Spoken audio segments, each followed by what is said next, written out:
Big TV భక్తి సమాచారం WhatsApp ఛానల్లో జాయిన్ అవ్వండి. అన్ని విశేషాలు ఎప్పటికప్పుడు తెలుసుకోండి. నమస్కారం గురుగారు. శ్రీమాత్రే నమః. గురుగారు, అసలు గ్రహణం ఏ సమయానికి మొదలవుతుంది, ఏ సమయానికి వీడుతుంది అంటారు? గ్రహణం మనకు ఈ సెప్టెంబర్ 7వ తారీఖు రోజున రాత్రి 9:56 గ్రహణం పట్టేటటువంటి సమయం.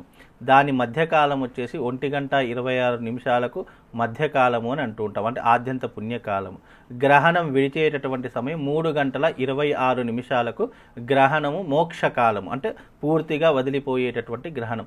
కాబట్టి ఈ గ్రహణ కాలము పట్టు స్నానము విడుపు స్నానం రెండు తప్పనిసరిగా చేయాలి. అంటే ఎవరైతే ఉపాసకులు మరి ఈ పట్టు స్నానం విడుపు స్నానము ఈ నియమాలు అనేటటువంటివి ఏ రకంగా ఆధారపడి ఉన్నాయి అని అంటే గనక, ఎవరైతే ఉపాసకులు ఉన్నారో, ఎవరైతే ఈ యొక్క యజ్ఞయాగాదులు అలాగే జపాది క్రతువులు ఎవరైతే చేసుకుంటారో అలాంటి వారందరూ కూడా తప్పకుండా ఈ యొక్క నియమాలు పాటించాలి. పట్టు స్నానం 9:30 పట్టు స్నానం చేసేసుకొని ఆ తర్వాత పూజాది క్రతువులు అవన్నీ ఉపాసన చేసుకునేటటువంటి వారు, జప తప హోమాలు చేసుకునేటటువంటి వారు 9:30 వరకు స్నానం ఆచరించేసి పూజకన్నీ సిద్ధం చేసేసుకొని 3:56 ఈ గ్రహణం విడుస్తుంది. కాబట్టి మళ్ళీ ఉదయం లేచిన తర్వాత 4 గంటల వరకు స్నానాది క్రతువులు ముగించుకొని యథావిధిగా మళ్ళీ రొటీన్ లైఫ్ని ప్రారంభం చేసుకోవచ్చు. ఇక భోజనాది కార్యక్రమాలు అంటారు కొంతమంది.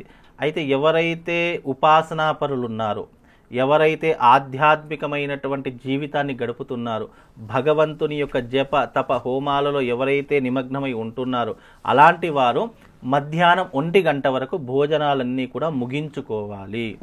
ఎందుకు అంటే, ఎవరైతే భగవంతుని యొక్క ప్రేరణలో ఉన్నారో, ఎవరైతే జపము పారాయణము లేదా ఏదైనా యజ్ఞము లేదైనా హవనము లేదంటే గురు ఉపదేశం ఉన్నటువంటి వారు గురుపారాయణం చేసుకోవాలన్న, గురు జపం చేసుకోవాలనుకున్న, ఇలాంటి అంటే భగవంతుడికి సంబంధించిన ఏదైనా క్రతువులు చేయాలి అని అనుకునేటటువంటి వాళ్ళు తప్పకుండా 1 గంట వరకు భోజనాలు ముగించుకోవాలి. 1 గంట తర్వాత ఎలాంటివి తినడానికి ఏదైనా పదార్థాలు తాగడానికి కానీ నిషిద్ధమైనటువంటి సమయం. మామూలుగా గర్భిణీ స్త్రీలు ఉంటారు, చిన్నపిల్లలు ఉంటారు, అలాగే ముసలి వాళ్ళు ఉంటారు, కొన్ని డయాబెటీస్ పేషెంట్లు, ఇలాంటి వాళ్ళు కొంతమంది ఉంటూ ఉంటారు.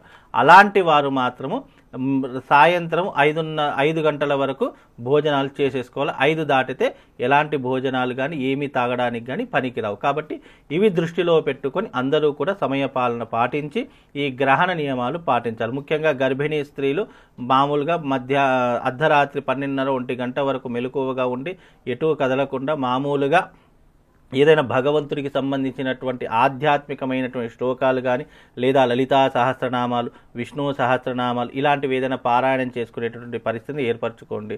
లేదా అవన్నీ ఏంచి కుదరలేదంటే మనసులో ఓం నమః శివాయ కానీ నమో నారాయణ అనుకునేటటువంటి మంత్రాన్ని కానీ చదువుకుంటూ ధ్యానిస్తూ ఉండేటటువంటి ప్రయత్నం చేయండి. ఎక్కడికి కదలకుండా వీలైనంత వరకు తగు జాగ్రత్తలు పాటించండి. ఒకవేళ దాహం వేసినా లేదంటే ఏదైనా తాగాలని అనిపించినా, నీళ్లు తాగాలని అనిపిస్తే కనుక నీళ్ళల్లో ఒక తులసి దళం వేసుకుంటే అది పవిత్రమైనటువంటి జలంగా ఉంటుంది. కాబట్టి మీరు నీళ్లు తాగాల్సిన పని ఉంటే కనుక నీళ్ళల్లో తులసి దళం వేసుకోండి. తద్వారా దానికి ఎలాంటి దోషము ఉండదు. కాబట్టి వీలైనంత వరకు జాగ్రత్తలు పాటిస్తే కనుక గర్భస్థ శిశువుకు ఎలాంటి ఇబ్బంది కలగకుండా ఉంటుంది. అలాగే ఇప్పుడున్నటువంటి ఈ గ్రహణ కాలం అనేటటువంటిది ఆద్యంత పుణ్యకాలం. ఈ గ్రహణ సమయంలో తప్పకుండా కొన్ని రాసుల వారికి కొన్ని ఇబ్బందులు ఏర్పడుతూ ఉంటాయి. అలాంటి వాళ్ళు ఈ గ్రహణం ఎవరికి ఎఫెక్ట్ ఎక్కువగా ఉంటుంది? అయితే మామూలుగా గురుగారు, ప్రతి గ్రహణం కంటే ఈసారి ఈ గ్రహణ ప్రాముఖ్యత కూడా అధికంగానే ఉంటుంది అని కూడా మనం చెప్పుకోవడం జరిగింది. ఈ సంవత్సరంలో చాలా విశేషమైనటువంటి పుణ్యమైనటువంటి గ్రహణం అమ్మ. ఇది చాలా విశేషమైనటువంటిది. ఈ గ్రహణము నిజానికి గ్రహణము అనేటటువంటిది చెడ్డది అని కాదు. ఈ గ్రహణము ఏదో అరిష్టాలను ఇస్తుంది అనేటటువంటిది కాదు. గ్రహణం అంటేనే పుణ్యకాలము అని అర్థము. దీనికి సంస్కృత పుణ్యకాలము. అలాగే ఈ గ్రహణ సమయంలో చేసే జప తప హోమాలకు చాలా రకాలైనటువంటి ఫలితాలు భగవంతుడు మనకు అందజేస్తాడు. ఇప్పుడు మామూలు సమయాల్లో యజ్ఞయాగాదులు కానీ జపతప హోమాలు కానీ చేస్తే మనకు ఒక 10 ఇంతల పుణ్యం వస్తుంది అని అనుకుంటే, గ్రహణ సమయంలో చేసేటటువంటి జపతప హోమాలకు దైవికపరమైనటువంటి కార్యక్రమాలకు 100 రెట్ల పుణ్య ఫలితం వస్తుంది.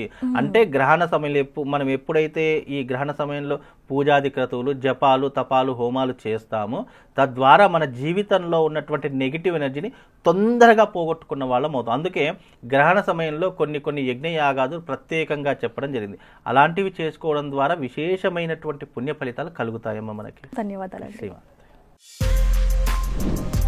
For more videos like this, subscribe Big TV channel.